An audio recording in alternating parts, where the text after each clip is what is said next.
Rocinha, located on the outskirts of Rio de Janeiro, is Brazil's largest favela. Though the census puts its population at 70,000, it is estimated that 130,000 people live in Rocinha today. At Rocinha Esperança, our mission is to bring hope to the Rocinha favela through sustainable development and community-oriented projects. Our group selected Brazil because it stands out in Latin America, being the largest country in both population and area. The country is subdivided into states, its largest Sao Paulo and Rio de Janeiro, which are both located in southern Brazil and house a majority of the national population. Brazil is a developing country that has seen rapid economic growth in the last 10 years. Even though their poverty rate has been declining over the past decade, still 25% of the country is living in poverty or extreme poverty. One major development priority in Brazil is to improve the economy in favelas to decrease the amount of crime in these areas, create more jobs to reduce the poverty rate, and to help the children obtain an education to prepare them to enter the workforce and support the Brazilian economy. With this grant from the Luna Foundation, our organization will invest in infrastructure, education, and crime reduction in order to bring hope to Rocinha. Infrastructure is one of the biggest problems in Rocinha. Thousands of people lack access to basic sanitation and live in dangerous housing conditions.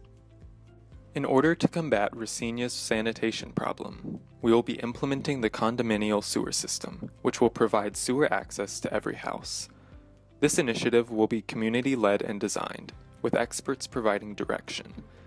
This will create a sense of ownership in the community, ensuring that Rocinha's residents will take proper care of the system. To improve housing for the residents of Rocinha, we will implement a community housing fund program. This program will help low-income families or individuals to renovate and invest into their housing buildings. The program will improve the living conditions in the favela by working with community members to find which areas of the community need to be renovated. The program will empower the residents of Rocinha by allowing them to invest into their own community through provided loans. The program will also assist the residents in filing proper ownership rights to prevent housing corruption with the investment made by the residents in the favela.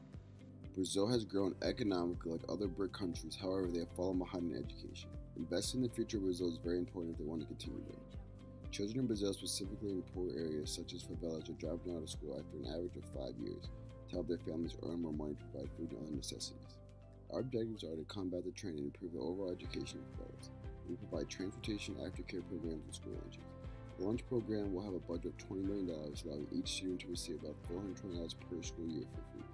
The program will aim to keep children in the classroom instead of leaving after 5 years to help their families. The objectives are to decrease malnutrition, child labor, and increase retention rates. To ensure the lunch program is not taking advantage of, each student's attendance to each class will be tracked, guaranteed when they are in the classroom. The transportation program will receive a $30 million budget, which will cover the cost of buses, drivers, driver training, insurance, and gas consumption.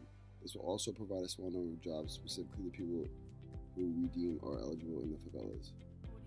In addition to funding children's education, we will be focused on educating the older population and providing opportunities for them. To do this, we will work with Teachers Without Borders in setting up night classes at a convenient time so they will not interrupt with the student's workday. After completing these classes and program, we will match a student with a governmental job that best fits the student's skills. One risk associated with this program is if students enrolled do not end up attending classes and take it for granted. We want to avoid this in any way possible so that truly all students interested can benefit from this. To do this, we will first set up an interview process before accepting them to ensure that they are passionate about attending classes, and lastly, we will monitor the students' attendance rate. To test the overall effectiveness of our program, we will ask for progress reports from the teachers to ensure the students are gaining from this experience. We will also track the graduated students' progress in their job by checking in with their manager every month for an update. Indicators of effectiveness will include school attendance rates, increase in literacy rates, and increase in job satisfaction. In an attempt to suppress Rocinha's crime rate preceding the most recent World Cup and Olympic Games, the Brazilian government implemented a favela policing program which introduced the pacifying police units with the ultimate goal of controlling the drug gangs. The Michelson Institute argues that the incursion of the pacifying police in Rocinha has produced a volatile and unpredictable violent dynamic between drug gangs and the police. The use of force and violence is not the answer to reducing crime in Rocinha. Instead, our organization believes that in order to effectively sustain long-term crime reduction, this component should center around the development and support of Rocinha's youth. The objective of this component is to provide the at-risk youth of Rocinha with role models and opportunities to succeed while reducing harmful influences around them so that the desire or need to turn to crime can be eliminated.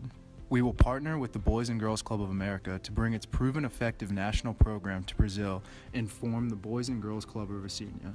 We will establish a recreational facility within reasonable distance to the favela and a membership program that will combine high-risk youth with an outcome-driven club experience to obtain priority outcomes such as academic success, good character and citizenship, and healthy lifestyles.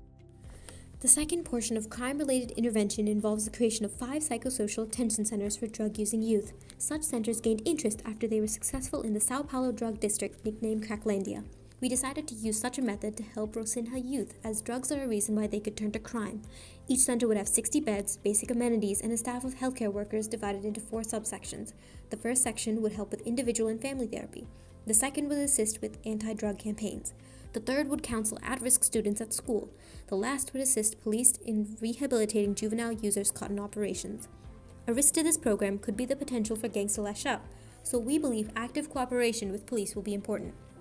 Another concern is misappropriation of funds by staff members. However, we plan to have a team set aside for monthly review of all transactions. 62% of our budget will be allocated for infrastructure, 23% will go towards crime reduction, and 15% towards education.